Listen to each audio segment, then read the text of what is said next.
Hello friends, welcome to the my YouTube channel. आज मैं आपको साइंस यानी कि विज्ञान कराने जा रही हूँ, जो आपके C TET, U TET, UP TET के लिए इम्पोर्टेंट है।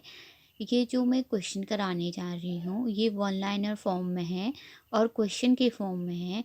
जो भी मैं क्वेश्चन करवाऊँगी वो सारे एक ही टॉपिक से लिए गए हैं और एनसीईआरटी से ले रखे हैं। ठीक, अगर आपको ये वीडियो अच्छी लगती है तो प्लीज़ लाइक करें, शेयर करें और सब्सक्राइब करें मेरे चैनल को। तो शुरू करते हैं। क्वेश्चन पहला है, कार्बोहाइड्रेट हमारे भोजन में किस रूप में उपस्थित रहता है? इम्पोर्टेंट क्वेश्चन है। तो कार्बोहाइड्रेट जो है हमारे भोजन में मंड और शर्करा के रूप में उपस्थित रहता है। मंड और शर्करा के रूप में उपस्थित रहता है। कार्बोहाइड्रेट पूछा जा सकता है, इम्पोर्टेंट क्वेश्चन है। ठीक, आगे है, भोजन में कार्बोहाइड्रेट की जांच के लिए परीक्षण कैसे किया जाता है? तो कार्बोहाइड्रेट अगर हमको पता करना है कि हमारे भोजन में कार्बोहाइड्रेट है कि नहीं है, तो उसके लिए हमको कैसे परीक्षण करना होगा और हमको कैसे पता लग पाएगा कि इस भोजन में कार्बोहाइड्रेट उपस्थित है? तो हमको क्या करना पड़ेगा, भोजन लेना पड़ेगा जो हम खा रहे हैं, जो ले रहे हैं, और उसमें क्या करना पड़ेगा, तनु आयोडीन विलयन की 2-3 बूंदें, ये 2-3 क्या है, बूंदें डालनी पड़ेंगी। तो फिर क्या देगा, अगर हमको ये परीक्षण करने से नीला या काला रंग प्राप्त होता है तो हम कह सकते हैं कि ये भोजन में कार्बोहाइड्रेट है। ठीक, पूछा जा सकता है। ऐसा भी क्वेश्चन बन सकता है कि कार्बोहाइड्रेट की जांच के लिए हम उस भोजन में क्या मिलाते हैं? तो हमें तनु आयोडीन विलयन की आवश्यकता होती है, जिससे हम पता कर सकते हैं कि कार्बोहाइड्रेट उस भोजन में है कि नहीं है। और ऐसा भी क्वेश्चन बन सकता है कि भोजन में कार्बोहाइड्रेट की जांच के लिए जांच करने के बाद हमें कौन सा रंग प्राप्त होता है? तो हम कह सकते हैं कि नीला या काला रंग प्राप्त होता है। ठीक, इसमें से बहुत सारे क्वेश्चन बन सकते हैं। सीधे या तो यही क्वेश्चन बनेगा कि परीक्षण कैसे किया जाता है, या ऐसा पूछ लेंगे कि इसमें अगर हमको कार्बोहाइड्रेट की जांच करनी है तो उनमें हमें किस चीज़ की आवश्यकता होगी, या कौन सा ऐसा तत्व होगा हमें जो कार्बोहाइड्रेट की जांच के लिए होना हमारे पास आवश्यक है। या ऐसा क्वेश्चन बन सकता है कि अगर हम भोजन में कार्बोहाइड्रेट की जांच कर रहे हैं तो हमें कैसे पता लग पाता है कि उसमें कार्बोहाइड्रेट है कि नहीं है? अगर उसमें नीला या काला रंग आता है तब क्या है, उसमें कार्बोहाइड्रेट उपस्थित है। ठीक, आगे क्वेश्चन है, कार्बोहाइड्रेट के स्रोत बताइए। क्वेश्चन बनते हैं, आपको ऑप्शन दिए रहेंगे बहुत सारे, उसमें आपको बहुत सारे जो स्रोत हैं उनके नाम लिखे होंगे। आपसे पूछा जाएगा कि इनमें से जो कार्बोहाइड्रेट के स्रोत कौन से हैं, या ऐसा कौन क्वेश्चन बन सकता है कि इनमें से कौन सी कार्बोहाइड्रेट के स्रोत नहीं हैं। तो कार्बोहाइड्रेट के जो स्रोत होते हैं वो गेहूँ, चावल, मक्का, बाजरा, आम, तरबूज, पपीता, गन्ना से क्या होता है, हमको कार्बोहाइड्रेट प्राप्त होता है। पूछा जा सकता है, इम्पोर्टेंट क्वेश्चन है। ठीक, आगे क्वेश्चन है, कार्बोहाइड्रेट और वसा और कार्बोहाइड्रेट में से किससे हमें अधिक ऊर्जा प्राप्त होती है? इम्पोर्टेंट क्वेश्चन है, पूछा जा सकता है कि वसा और कार्बोहाइड्रेट में से हमें किससे अधिक ऊर्जा प्राप्त होती है? तो कार्बोहाइड्रेट एक ऐसा तत्व है जिससे हमें अधिक ऊर्जा क्या होती है, प्राप्त होती है। अगर क्या करें, हम समान मात्रा में जो कार्बोहाइड्रेट और वसा लें, क्या लें, अगर हम समान मात्रा में कार्बोहाइड्रेट और वसा लें तो उनमें से हमें कौन से भोजन से हमें अधिक ऊर्जा प्राप्त होगी? तो जिस भोजन में कार्बोहाइड्रेट होगा उस भोजन से हमें अधिक ऊर्जा प्राप्त होगी। इम्पोर्टेंट क्वेश्चन है, पूछा जा सकता है। ठीक है, तो आगे क्वेश्चन है, प्रोटीन के लिए परीक्षण कैसे किया जाता है। जैसे कार्बोहाइड्रेट के लिए परीक्षण था, उसी प्रकार से क्या है प्रोटीन के लिए भी हमें परीक्षण करना पड़ता है। तो प्रोटीन के लिए हमें कैसे परीक्षण करना पड़ता है, पहले हम क्या लेंगे, भोजन लेंगे, उसमें 2 बूंद कॉपर सल्फेट मिलाएंगे और 10 बूंद कास्टिक सोडा विलयन को मिला देंगे। फिर अगर हमें बैगनी रंग जो है प्राप्त होता है, तो हमें पता लग जाएगा कि इस भोजन में प्रोटीन उपस्थित है।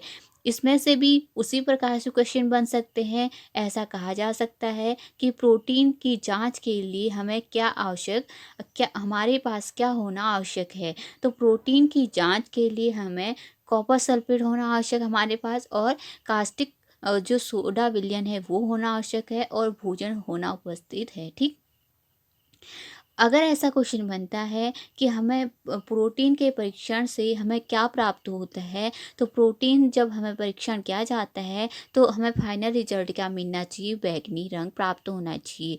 तो अगर हमें बैंगनी रंग प्राप्त होता है भोजन में, तो हमें पता लग जाता है उसमें प्रोटीन है। या ऐसा क्वेश्चन बन सकता है कि किसके जांच में बैंगनी रंग प्राप्त होता है, तो बैंगनी रंग जो प्राप्त होता है प्रोटीन की जांच में प्राप्त होता है। ठीक, आगे क्वेश्चन है, प्रोटीन की कमी से हमारे शरीर पर क्या प्रभाव पड़ता है।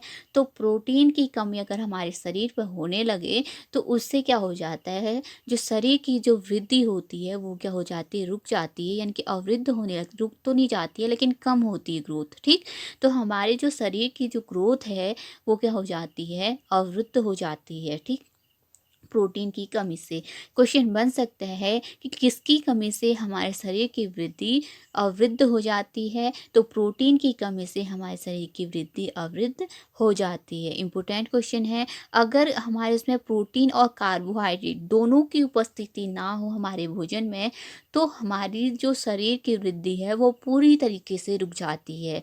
प्रोटीन की कमी से तो अवृद्ध होगी, यानी कि धीरे धीरे होगी या कम होगी। ठीक, जितनी होनी चाहिए थी उतनी नहीं होगी। अगर हमारे इसमें कार्बोहाइड्रेट और प्रोटीन दोनों अनुपस्थित हो, तो क्या होगा, हमारी जो शरीर की वृद्धि है वो पूरी तरीके से रुक जाती है। इम्पोर्टेंट क्वेश्चन है, पूछा जा सकता है। ठीक है, तो इसे क्या बोलते हैं, इसे शरीर की वृद्धि हार्मोन भी कहते हैं प्रोटीन को। ठीक, आगे हैं, प्रोटीन के स्रोत बताइए। तो प्रोटीन के स्रोत बताइए। तो पादप स्रोत भी होते हैं और जंतु स्रोत भी होते हैं प्रोटीन के। अगर हम पादप स्रोत की बात करें, तो पादप जो स्रोत होते हैं उसमें चना आ जाता है, दाल आ जाता है, राजमा आ जाता है, तुअर की दाल आ जाती है। ठीक, और क्या आ जाती है, मटर, सोयाबीन इत्यादि आ जाते हैं।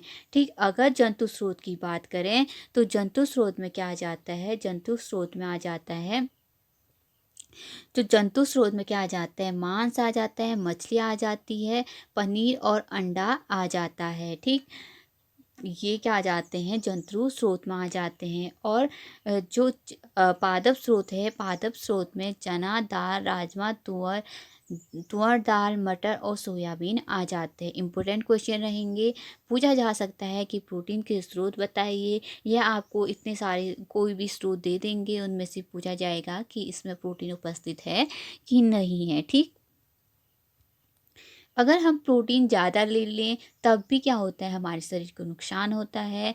अगर हम प्रोटीन की कमी हो जाती है तब भी हमारे शरीर को नुकसान होता है। अगर हम उनकी ठीक रेशियो में लेते हैं, जैसे कार्बोहाइड्रेट हो गया, प्रोटीन हो गया, वसा हो गया, एक लिमिट में लेते हैं, एक रेशियो में लेते हैं, तब तो ठीक है। लेकिन अगर उसकी मात्रा जितनी हमारे शरीर को उसकी आवश्यकता है, उससे अगर हम ज़्यादा लेते हैं तब भी हमारे शरीर को नुकसान होता है। अगर हमारी जो जितनी आवश्यकता है हमारे शरीर को प्रोटीन या कार्बोहाइड्रेट या वसा की, अगर उससे हम कम लेते हैं तब भी क्या है, हमारे शरीर को नुकसान पहुंचता है। ठीक, आगे है, किस भोजन को शरीर वर्धक भोजन कहा जाता है। जैसे मैंने पहले भी कहा आपको कि शरीर की ग्रोथ के लिए प्रोटीन आवश्यक है, उसी प्रकार से अगर आपको पूछा जाए कि शरीर वर्धक भोजन, यानी कि शरीर की जो ग्रोथ है वो किससे वृद्धि होती है, तो प्रोटीन युक्त भोजन करने से। ठीक, तो प्रोटीन युक्त भोजन को क्या कहा जाता है? शरीर वर्धक भोजन कहा जाता है। इम्पोर्टेंट है, पूछा जा सकता है। आगे क्वेश्चन है, वसा के लिए परीक्षण कैसे किया जाता है? जैसे हमने अभी कार्बोहाइड्रेट का परीक्षण देखा, प्रोटीन का परीक्षण देखा। कार्बोहाइड्रेट में हमें तनु आयोडीन विलयन की आवश्यकता थी और उसमें काला या नीला रंग प्राप्त होने से हमें पता लग रहा था कि उसमें कार्बोहाइड्रेट है। और जैसे कि प्रोटीन में क्या कॉपर सल्फेट और कास्टिक सोडा जो विलयन था उनकी ज़रूरत पड़ रही थी परीक्षण के लिए, और उससे अगर हमें बैंगनी रंग प्राप्त हो रहा था तो हमें क्या मिला था कि उसमें प्रोटीन उपस्थित है। अगर हमें वसा के लिए परीक्षण करना है तो हम क्या कर सकते हैं कि जो भोज्य पदार्थ हैं उसमें अगर हम उस भोज्य पदार्थ को कागज़ में लपेटें और उसे थोड़ा सा दबाएं तो उससे हमें अगर धब्बे दिखाई देते हैं, तेल के धब्बे दिखाई देते हैं, तो हमें क्या दर्शाता है कि इस भोजन में जो वसा है वो क्या है, उपस्थित है। ठीक। आगे है, वसा के स्रोत बताइए। तो वसा के स्रोत जैसे प्रोटीन के जो पादप स्रोत और जंतु स्रोत थे, उसी प्रकार से वसा के पादप स्रोत भी होते हैं, जंतु स्रोत भी होते हैं। पादप स्रोत में सूरजमुखी का तेल आ जाता है, सरसों का तेल, नारियल का तेल। ठीक। और जंतु स्रोत में मांस आता है, मछली, अंडे, दूध, मक्खन इत्यादि क्या आते हैं, जंतु स्रोत में आते हैं। इम्पोर्टेंट क्वेश्चन है, पूछे जा सकते हैं। ठीक। जो जो तेल वाले होते हैं, जिसमें भी तेल हो, वो क्या होते हैं, वसा होते हैं। ठीक। आगे क्वेश्चन है, हमारे शरीर में कौन कौन से खनिज लवण पाए जाते हैं? तो हमारे जो शरीर में है, आयोडीन पाया जाता है, फॉस्फोरस पाया जाता है, कैल्शियम पाया जाता है और लौह क्या होता है, लौह भी पाया जाता है हमारे शरीर में। ठीक। आपको पूछा जाएगा कि हमारे शरीर में कौन कौन से खनिज पाए जाते हैं। जैसे आपको पता होगा आयोडीन तो पाया जाता है, आपको पता होगा। कैल्शियम भी बता सकते हैं कि कैल्शियम होता है, और लौह भी आपको पता है कि लौह भी होता है। अगर आप फास्फोरस है कि नहीं ये भी पूछा जाएगा, तो फास्फोरस भी एक खनिज तत्व होता है जो हमारे शरीर में पाया जाता है। ठीक। आगे है, रुक्षांश को किस नाम से जाना जाता है? रुक्षांश को आहारी रेशे के नाम से जाना जाता है। इम्पोर्टेंट है, अभी तक क्वेश्चन नहीं बना है लेकिन एनसीईआरटी में से दिया गया है क्लास 8th में। तो रुक्षांश क्या है? रुक्षांश एक आहारी रेशे है। इससे क्या होता है, हमको पोषण प्राप्त नहीं होता है, लेकिन ये हमारे जो शरीर में एक इम्पोर्टेंट रोल अदा करते हैं। ठीक। वैसे हम आगे इसको देखेंगे, लेकिन अगर आपसे पूछा जाएगा कि रुक्षांश क्या है, तो रुक्षांश एक आहारी रेशा है। ठीक। आगे है, क्या हमारे शरीर को रुक्षांश पोषण प्रदान करते हैं? तो हमारे जो शरीर को रुक्षांश है वो पोषण प्रदान नहीं करते हैं, फिर भी इनका रोल हमारे शरीर पे बहुत पड़ता है। ठीक। आगे है, रुक्षांश किन में पाया जाता है? तो रुक्षांश जो दाल है, फल है, सब्जियां हैं, उनमें क्या होता है, रुक्षांश उपस्थित होता है। बिना पचे भोजन को बाहर निकालने के लिए कौन सहायता करता है? ये इम्पोर्टेंट है। जो बा अगर हमारे शरीर में कोई भोजन पचता नहीं है तो उसको बाहर निकालने के लिए रुक्षांश की ज़रूरत पड़ती है, इसलिए हमारे शरीर में रुक्षांश का होना आवश्यक है। रुक्षांश भले ही हमको पोषण प्रदान ना करते हों, पर लेकिन ये क्या करते हैं, बिना पचे भोजन को बाहर निकालने में मदद करते हैं, इसलिए ये हमारे शरीर के लिए आवश्यक है। ठीक।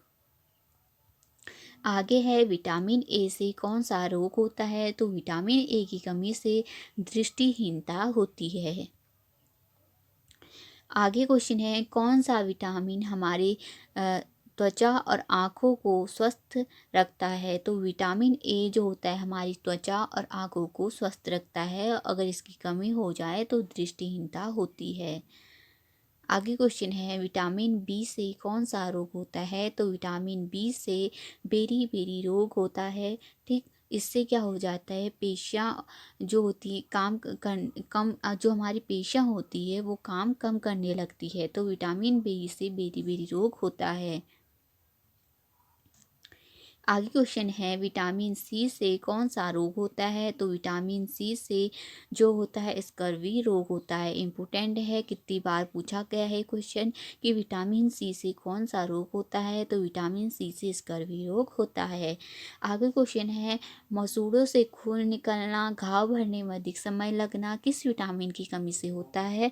इम्पोर्टेंट क्वेश्चन है, अगर हमारे जो मसूड़े हैं उससे खून निकल रहा है और घाव भरने में अधिक समय लग रहा है तो